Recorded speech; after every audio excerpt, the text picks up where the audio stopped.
One thing I'd like to make clear before I start this video is the fact that I don't do my videos so people with short, well, no, I don't want to say with short attention span, but I don't do these videos for the sake of brevity. I do them for the sake of information. I try to get out as much information as I can in one video. If people don't want to watch long videos, then you don't have to watch a long video. You can go and watch your favorite short clip. You know, they have 5-second clip films that are like pretty funny sometimes. I haven't watched them in a while, but they're pretty good, and they're only like 10 seconds, whatever. Mine are like 15 minutes with big talks about philosophical issues that probably not many people have interest in. And that's fine. You know, I don't really. It doesn't really, matter to me if people aren't happy with. I mean, it matters to me, but I always have this conflict with myself that I care about what other people think, but it's not to the point that I'm willing to really change myself unless it becomes a really big problem. That's I do care about other people think, but it's to a certain point. I don't want to change myself entirely just to appease a crowd. I don't want to water down what I want to do just so I can make other people happy. I like making other people happy, but I don't like doing it at the expense of my message. So I'm just saying, don't expect me to cut down on the time of these things. So anyway, I'm going to try to get down, reduce suffering as the meaning. Cosmopolitan leads to cultural relativism. People always want others to be more like them. What does it mean to be a productive member of society? And then I think I'll do the next 5 in the next video. 3, 4, 5, 6, 7, 8, 9, 10. So I'll try to do 5 in this one and 5 in the next. So why do people form societies would be the last question. And then I have 6, 7.1, 7.2, and 8. Actually, wait, let me count this up to make sure I got it right. Oh, I have 9. Okay, well, then I'll try to do 5 in this one and 4 in the next. But no guarantees, of course.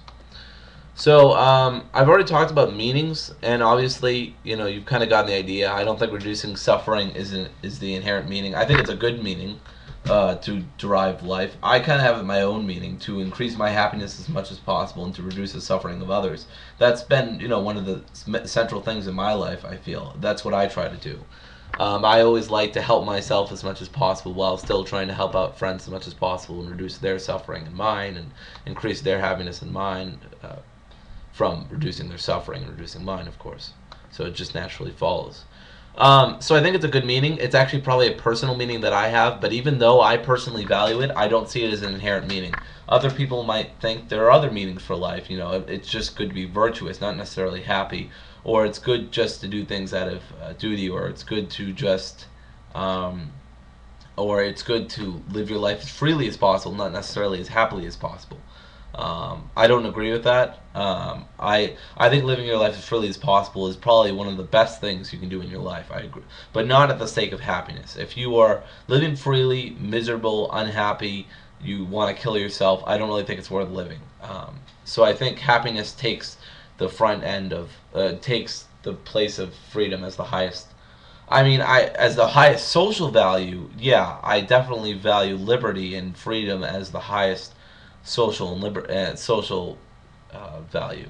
But as the highest overall value, I think happiness, and I value it because I don't care if I'm pretty sure Hitler was pretty happy doing what he was doing, killing Jews and stuff like that, and the handicapped and the homosexuals and the blacks and whatever.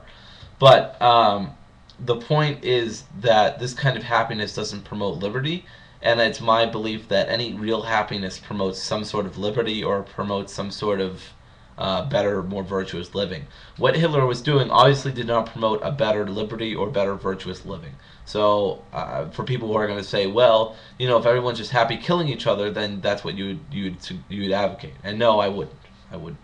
Because it does not promote does not promote virtues, and it does not promote liberty. So I would not advocate it. Cosmopolitanism is something that basically advocates cultural pluralism, which means that a lot of different cultures exist, and a lot of different cultures exist, and they can all basically coincide with each other, and they can all live peacefully and harmoniously. Now, of course, as an anarchist, I don't really buy the global citizen rhetoric, and I don't really buy, that we're all one people and stuff like that. Well, technically, we are all one people. We're all part of the human race. But there's a question of whether this cultural diversity leads to cultural relativism. Some during before World War II started, and Hitler was doing all that stuff, the concern about cultural relativism might have started among philosophers. I'm not sure, but one would think, because basically Hitler is just forming a culture, doing what he wants in that culture, and it's leading to violence. Should we respect that, or should we not? And I think cultural relativism is good to an extent, just like I think relativism of opinion and things like that is all right.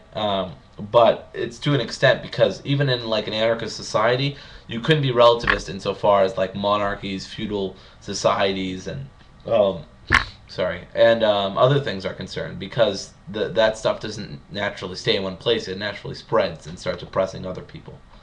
And there's another problem. People always want others to be more like them. This is a problem for cosmopolitans that I thought of while I was watching the movie, The Examined Life by Astra Taylor. I forget, Apaya, it was his last name, and he was talking about, we shouldn't want everyone to be like each other, and we should have diversity. But this is, it's a good, I think it's a good like message, but it's kind of like, it's like, I don't know how well that like really work out. I don't know how well it work out for people to really want others to not be like them and more diverse. People always want other people to be like them. Like I like hanging out with anarchists, but even then I like them to see things more my way than their own way, because I think my way is right. But that's not to say cosmopolitanism in a decentralized sort of anarchist way, perhaps. I don't know if those ideologies are compatible. I don't know too much about cosmopolitanism, so excuse me for my philosophical inaccuracies. But maybe they are synthetic. I don't know. What does it mean to be a productive member of society? Nasboom, I think that was her name. She was basically an Aristotelian, a modern day Aristotelian, and she was talking about being a productive member of society, and she was kind of acting all high and mighty about it. People who do this and do that are inherently productive members of society. Now, I think the people in the society determine what is productive and what is not. Agorist class theory divides people into productivity, to go from more philosophical and moral questions to more political, divides people into a productive class and a parasitic class. The political class is the parasitic class, and also the ruling class are the parasitic class, while the ruled is a mix of parasites and productive people. The people who are productive are the people who work and get get as much of the product of their labor as possible, and trade voluntarily, and basically act in a very libertarian manner. Of course, those are the productive people, because Konkin was a libertarian.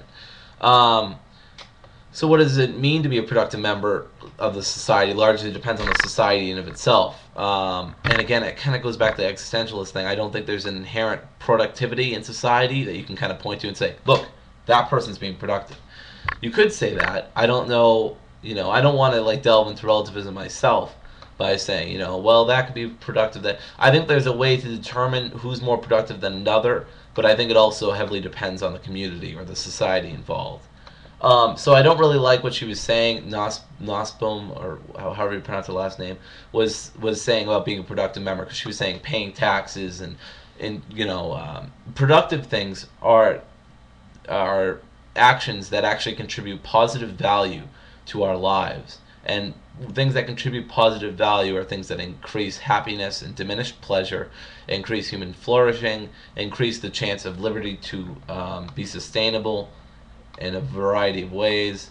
So those are all things. So yeah, so I guess it's largely kind of based on the society, but I think there could be some coherent, more unified aspect of what it means to be a productive member based on those three criteria.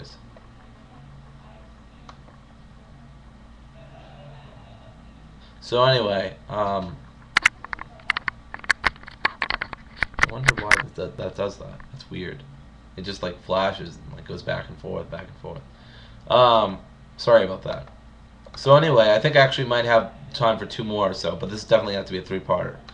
So why do people form societies? Is it because of their self-interest, for inherent meaning, for less suffering? What? I think it's a bit of all three. Of course, the typical cop-out answer. I think people form societies because it is in their best self-interest to do so, because they want to further their own happiness in their life in the least expedient and most favorable way possible, and that's to form a society or a large-scale group. Um, and I think also that that it's for meaning, that so you can get more meaning out of your life, so you can get more value out of your life, you can get more, maybe even inherent meaning, and it's for less suffering because you'll be probably suffering a lot less when you're among more people. Well, depending on how you are, like with introverts, I'm an introvert, so among other people, I actually start to get kind of claustrophobic. Not really claustrophobic, but I kind of become more conscientious of a lot of people around me, and a lot of people are doing things, and it's hard for me to focus and analyze one thing when so many people and so many things are going on. So all three of these things and more. People form society for an innumerable amount of ways, or amount of reasons. So there's no singular reason why people form society. Although you could say self-interest, but I don't know. That's kind of boiling everyone down to self-interest, and I don't really want to do that because I think people are more than just what their self-interest is. I'm not sure if I really buy the Mises and Randoid rhetoric about that. So I'll do one more. What's the proper way to deal with inequality? And then I'll leave the next three for the next video, which I'm going to do soon. So the proper way to deal with inequality depends on what type of inequality we're talking about here. Well, if we're talking about inequality in the sense of political inequality, the thing would be, for an anarchist like myself, to abolish the state and to make things less hierarchical and more equally distributed in a totally voluntary and non-coercive way. If we're talking about socioeconomic inequality, then that would be a little bit more tricky, but you could say, as a market anarchist like I am, that the market would naturally have things at more of an equal rate eventually. And then if you're thinking about social authority or equality before the law, try to address that, see if it makes it any better. I don't think so. I think it's the contrasting lights. But anyway, really quickly, let's see, what's the proper way to deal with inequality? If you're talking about before the law, like Murray Rothbard said, there's nothing really great about being equal in your slavery. So equality before the law is really meaningless. Equality in socioeconomic status is somewhat meaningless, but it could be, it's possibly a noble goal depending on how you go about it. I'm kind of mixed on that. And of course, political authority should be equal, or as in equal as is practically possible. And I'll link something called Equality, the Unknown Ideal by Roderick Long. Alright, so in the next video I'm going to be talking about what enables philosophers, whether that's courage or something else, music and philosophy, and love as an appreciation of people's imperfections. So expect that to be out before 4 o'clock. Not before 4 o'clock, excuse me, before 4:30 probably, if I'm lucky.